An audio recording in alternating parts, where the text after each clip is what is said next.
जम्मू कश्मीर को लेकर परिसीमन आयोग ने सौंपी केंद्र को अपनी अंतिम रिपोर्ट। बदल गया जम्मू कश्मीर का पॉलिटिकल मैप। परिसीमन आयोग के मुताबिक लोकसभा की 5 सीटों में 2-2 सीटें जम्मू और कश्मीर संभाग में होंगी, 1 सीट दोनों के साझा क्षेत्र में होगी। परिसीमन आयोग ने जम्मू कश्मीर के लिए कुल 7 सीटें बढ़ाने का प्रस्ताव दिया। अब जम्मू कश्मीर में 83 सीटों की जगह 90 सीटें होंगी। इस प्रस्ताव के लागू होने के बाद जम्मू में अब 43 विधानसभा सीटें होंगी, जबकि कश्मीर में विधानसभा सीटों की तादाद 47। 2 सीटें कश्मीरी और पीओके के प्रवासियों के लिए रिजर्व रखी गईं। पहली बार एसटी के लिए 9 सीटें आरक्षित, 6 जम्मू और 3 कश्मीर रीजन से। देश को दहलाने की बहुत बड़ी साजिश नाकाम की गई है। बब्बर खालसा के 4 आतंकियों को पुलिस ने गिरफ्तार किया है। आतंकियों के पास से 3 आईईडी विस्फोटक, 31 कारतूस बरामद हुए। गिरफ्तार आतंकियों में 3 आतंकी फिरोजपुर से हैं और 1 लुधियाना से। पकड़े गए संदिग्धों के नाम गुरप्रीत सिंह, अमनदीप सिंह, परमिंदर सिंह और भूपिंदर सिंह है। सभी को 10 दिन की पुलिस रिमांड पर भेजा गया। करनाल संदिग्ध आतंकी मामले में पुलिस का बड़ा दावा। गिरफ्तार आतंकी पंजाब से दिल्ली जा रहे थे। इन्हें तेलंगाना के आदिलाबाद जाना था। खुफिया जानकारी मिलने पर पुलिस ने मधुबन के पास जाल बिछाकर संदिग्ध इनोवा गाड़ी रोकी। बम निरोधक दस्ते ने कार में आईईडी होने की पुष्टि की। बब्बर खालसा के आतंकियों से पूछताछ में बड़ा खुलासा हुआ है। पुलिस का दावा, पाकिस्तान से ड्रोन के जरिए हथियार भेजे गए थे। बब्बर खालसा के आतंकी हरविंदर सिंह ने हथियार भेजे थे। आईईडी और हथियारों को फिरोजपुर से लेकर आदिलाबाद और नांदेड़ भेजा जा रहा था। गुजरात एटीएस की बड़ी कार्रवाई। सौराष्ट्र से गैर कानूनी तरीके से हथियार रखने और बेचने वालों का बड़ा नेटवर्क, इसका भंडाफोड़ हुआ है। गुजरात एटीएस ने अब तक 22 लोगों को गिरफ्तार किया है। 50 से ज्यादा पिस्टल बरामद किए हैं। हथियार मध्य प्रदेश के धार से लाए जा रहे थे।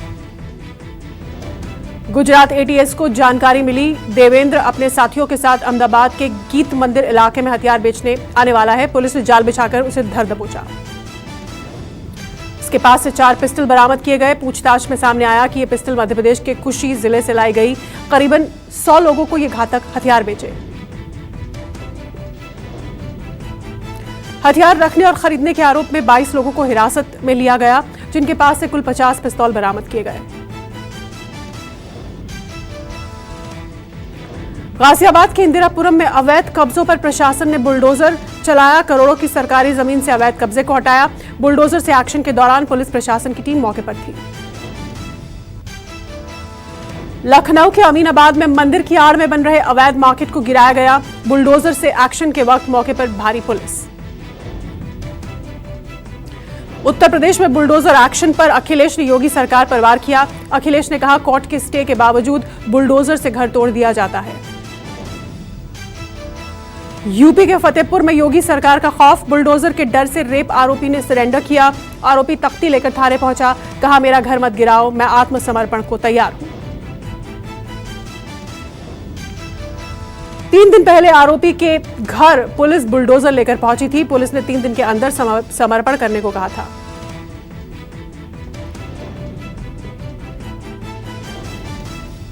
राजस्थान के अलवर में बीजेपी की जन हुंकार रैली। राज्य में सांप्रदायिक हिंसा और बढ़ते अपराध पर गहलोत सरकार को घेरा। गहलोत सरकार से इस्तीफा मांगा। जन आक्रोश रैली में युवाओं के द्वारा थाली बजाकर गहलोत सरकार के खिलाफ विरोध जताया गया। लोकगीत गाकर भी नाराजगी जाहिर की गई। बीजेपी की इस रैली में सांसद, पूर्व विधायक, वर्तमान विधायकों समेत बीजेपी के पदाधिकारियों सहित हजारों लोग विरोध जताने पहुंचे। अलवर में हाल ही में अवैध निर्माण तोड़ने के दौरान 3 मंदिरों को तोड़े जाने को लेकर काफी विवाद हुआ था। कांग्रेस और बीजेपी के बीच चले थे शब्दों के बाण। राजस्थान में हो रही हिंसा पर सीएम अशोक गहलोत का बयान, हम किसी भी कीमत पर राजस्थान में हिंसा नहीं होने देंगे, हर हरकत का मुकाबला करेंगे। हिमाचल प्रदेश कांग्रेस की नव नियुक्त अध्यक्ष सांसद प्रतिभा सिंह की स्वागत रैली शिमला में आयोजित की गई। रैली में बड़ी तादाद में कांग्रेस नेता और कार्यकर्ता पहुंचे। प्रदेश कांग्रेस प्रभारी राजीव शुक्ला की मौजूदगी में प्रदेश के सभी कांग्रेस नेता समारोह में मौजूद रहे। इस दौरान प्रतिभा सिंह ने कांग्रेस आलाकमान का आभार व्यक्त किया। हिमाचल कांग्रेस प्रभारी राजीव शुक्ला ने कहा, कांग्रेस का हर कार्यकर्ता एकजुट होकर चुनने का पार्टी को मजबूत करने का प्रयास करे। सफलता दिलाने का संकल्प मुझे आज लोगों के चेहरे पे देखने को मिला। उससे साबित होता है कि भाजपा की सरकार गई, इसको कोई बचा नहीं सकता।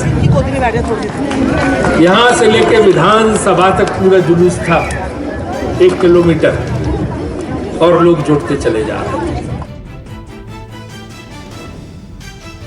बंगाल चुनाव में हार के 1 साल बाद केंद्रीय गृह मंत्री अमित शाह बंगाल के दौरे पर पहुंचे। अमित शाह ने 2 टूक कहा, कोरोना की लहर खत्म होते ही सीएए लागू किया जाएगा।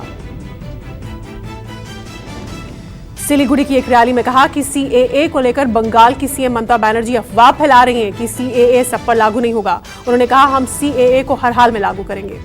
बंगाल बीजेपी में अंतर्कलह, मनमुटाव और टकराव की स्थिति है। साल 2023 पंचायत चुनाव और 2024 में आम चुनाव से पहले शाह को इन चुनौतियों से पार पाना है। बंगाल की सीएम ममता बनर्जी ने भी अमित शाह के बयान पर पलटवार किया। कहा, वे 1 साल बाद यहां आए हैं, वे हर बार आते हैं, गंदी बात करते हैं, वो इस बिल को संसद में पास क्यों नहीं कराते। ममता सरकार के तीसरे कार्यकाल का 1 साल पूरा होने के मौके पर जनसंपर्क अभियान शुरू किया। नेताजी इंडोर स्टेडियम में दीदी के बोलो के तर्ज पर कार्यक्रम की शुरुआत की। राजनीतिक रणनीतिकार प्रशांत किशोर ने अपनी पार्टी को लेकर किया बड़ा ऐलान। कहा, 3 महीने तक लोगों से बात करके तय करूंगा कि पार्टी बनाऊं या ना बनाऊं। प्रशांत किशोर ने कहा, 3 महीने में बिहार के कोने कोने में जाऊंगा, 18,000 लोगों को एक प्लेटफॉर्म पर लाऊंगा और लोगों की बातें सुनूंगा। प्रशांत किशोर ने लालू और नीतीश पर निशाना साधा। कहा, 30 साल से बिहार में लालू और नीतीश का राज रहा, इसके बावजूद बिहार सबसे पिछड़ा और गरीब राज्य है। प्रशांत किशोर के राजनीति में आने की चर्चा के बीच लालू यादव ने तंज कसा। कहा, सारा देश घूम आए लेकिन सबने लौटा दिया, बिहार में उनका कोई ठिकाना नहीं रहेगा। मथुरा के श्री कृष्ण जन्मभूमि विवाद मामले में मथुरा के कोर्ट ने फैसला सुरक्षित रखा। 19 मई को मामले पर फैसला आएगा। श्री कृष्ण जन्मभूमि की तकरीबन 13 एकड़ भूमि के स्वामित्व की मांग को लेकर दायर याचिका में शाही ईदगाह मस्जिद को हटाने की भी मांग की गई। मध्य प्रदेश पंचायत चुनाव मामला, सुप्रीम कोर्ट ने एमपी सरकार से ओबीसी आरक्षण से संबंधित डेटा मांगा। सरकार ने कहा 25 मई तक डेटा तैयार हो जाएगा। सुप्रीम कोर्ट ने मध्य प्रदेश में पिछले 2 साल से 23,000 पंचायत सीटें खाली होने पर हैरानी जताई। कोर्ट ने कहा, बिना रिप्रेजेंटेटिव के 23,000 पंचायत पद खाली। राणा दंपत्ति की आज 13वें दिन जेल से रिहाई हुई। तबीयत खराब होने की वजह से सांसद नवनीत राणा को पहले रिहा कर दिया गया था। नवनीत राणा को व्हील चेयर से लीलावती हॉस्पिटल ले जाया गया। उनकी रिहाई के कुछ देर बाद उनके पति रवि राणा को भी रिहा किया गया। रिहाई के बाद पति रवि पत्नी से अस्पताल में मिले, जहां नवनीत राणा भावुक हो गईं। महाराष्ट्र के उप मुख्यमंत्री अजीत पवार ने लाउडस्पीकर विवाद के मामले पर राज ठाकरे पर वार किया। अजीत पवार ने कहा, कोई राजनीतिक पार्टी सरकार को अल्टीमेटम देने का काम ना करे। अजीत पवार ने कहा, सरकारें अल्टीमेटम से नहीं कानून से चलती हैं। बोले, राज ठाकरे के आंदोलन की वजह से शिरडी के साईं बाबा मंदिर में होने वाली कांकड़ आरती लाउडस्पीकर पर ना हो सकी। जोधपुर के बाद अब राजस्थान के भीलवाड़ा में तनाव का माहौल। 24 घंटे के लिए इंटरनेट सेवाएं बंद की गई। माहौल बिगड़ता देख पुलिस ने इलाके में फोर्स बढ़ाई। बताया जा रहा है कि कल रात सांगनेर इलाके में एक समुदाय के 2 युवकों पर अटैक किया गया। युवकों की बाइक में आग लगा दी गई। वो सारे लोग इंसाफ की मांग करते हुए धरने पर बैठे। जोधपुर में 48 घंटे के लिए कर्फ्यू और बढ़ाया गया। हालांकि कुछ इलाकों और बस स्टेशन, रेलवे स्टेशन को कर्फ्यू से छूट दी गई। जोधपुर के जालोरी गेट पर हुई हिंसा के बाद चप्पे चप्पे पर पुलिस बल तैनात। तनाव को देखते हुए अब 6 मई को रात 12 बजे तक कर्फ्यू जारी रहेगा। मध्य प्रदेश के खरगोन हिंसा के 24 दिन बाद हटा कर्फ्यू। पहले की तरह आज खरगोन में दुकानें खुली। प्रशासन ने शांति समिति की बैठक के बाद यह फैसला लिया। दिल्ली के प्राइवेट स्कूल अब पेरेंट्स को अपनी ही दुकान से किताबें और यूनिफॉर्म खरीदने के लिए बाध्य नहीं कर पाएंगे। ऐसा करने वाले स्कूलों के खिलाफ कार्रवाई होगी। हर स्कूल को आसपास की कम से कम 5 दुकानों की लिस्ट जारी करनी होगी जहां से किताबें और ड्रेस खरीदे जा सकेंगे। केजरीवाल सरकार ने आदेश जारी किया।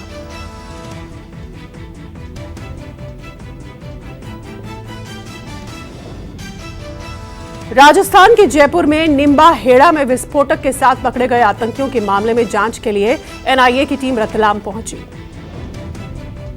30 मार्च को राजस्थान के निम्बा हेड़ा में आतंकी जुबैर, अल्तमश और सैफुल्लाह को विस्फोटकों के साथ गिरफ्तार किया गया था। मध्य प्रदेश के सिवनी में मॉब लिंचिंग के मामले में सियासत शुरू। नेता प्रतिपक्ष गोविंद सिंह और कांग्रेस सांसद नकुल नाथ पीड़ित आदिवासी परिवार से मिलने पहुंचे।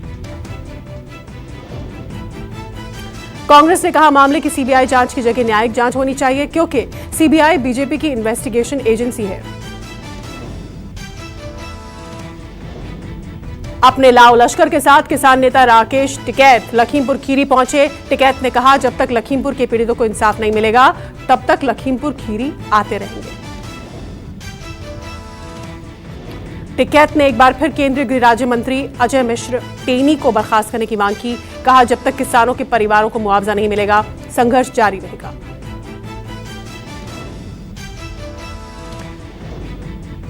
राजस्थान में जयपुर एसीबी की बड़ी कार्रवाई। कोटा में राजस्थान टेक्निकल यूनिवर्सिटी को 5 लाख रुपए की रिश्वत लेते दबोचा। इंजीनियरिंग कॉलेज में सीट बढ़ाने की एवज में मांगी घूस। सरकारी गेस्ट हाउस में रुका था वीसी राम अवतार। गेस्ट हाउस के कमरे में मिले 21 लाख रुपए। राजस्थान के जयपुर के सदर थाना इलाके में भाई बहन के डबल मर्डर से सनसनी। पुलिस को हत्याकांड करने वाले ने थाने जाकर दी। पुलिस के पहुंचने पर एक कमरे में भाई और बहन की खून से सनी हुई लाश पड़ी मिली। आरोपी घर में घुसा और विवाद होने के बाद हत्या कर दी।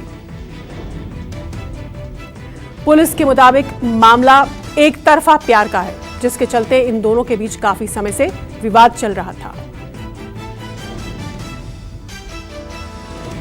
देश में कोयला संकट के बीच रेलवे ने बड़ा फैसला लिया है। 24 मई तक रद्द की 1100 से ज्यादा ट्रेनें। मेल और पैसेंजर ट्रेन लिस्ट में शामिल।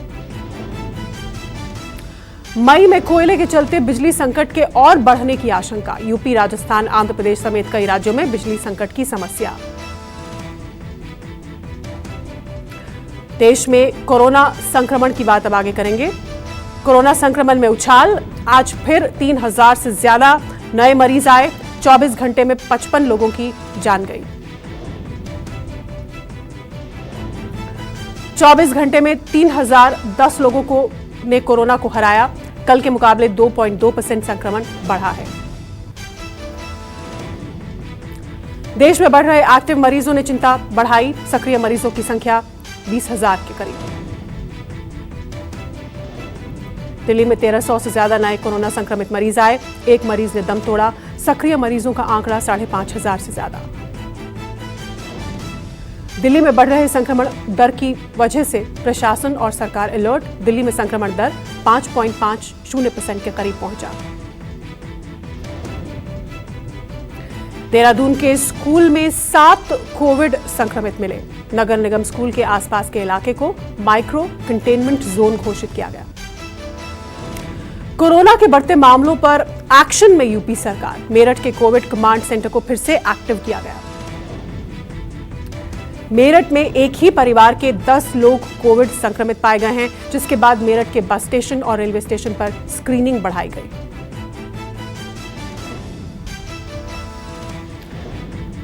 विशाखापट्टनम में साउथ स्टार रामचरण की एक झलक पाने के लिए होटल की दीवारों पर चढ़े लोग। वीडियो सोशल मीडिया पर वायरल हुआ।